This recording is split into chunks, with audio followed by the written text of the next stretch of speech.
I'm not going on that thing. It's way too tall. Are you seriously pussing out right now? Whatever, I'll wait for you down here. You're such a wimp. You know you can piss in the water if you're too scared, right? I immediately walked away and waited at the bottom as my brother got in line. It was a busy day, so it would be a while before he made it to the top.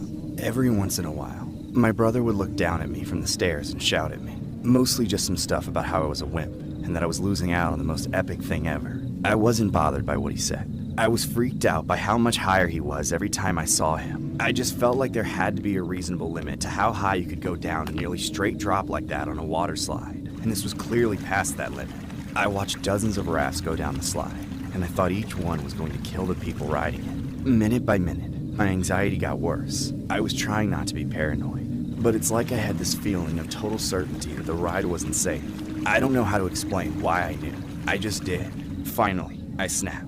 I started screaming at the people in the line to walk back down. I didn't care if they thought I was crazy. I called my brother's name a dozen times not to do it, but by then, I couldn't even see him. He was already at the top.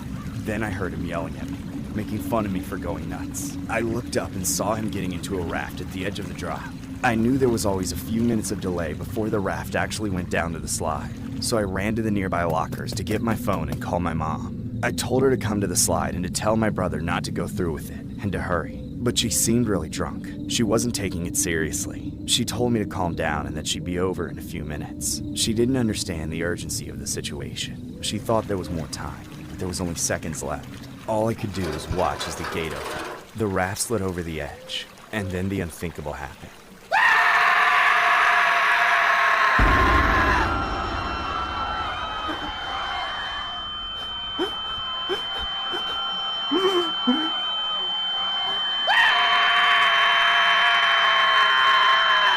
I started panicking. My brother didn't survive. When my parents arrived minutes later, pushing through the crowd, they were devastated.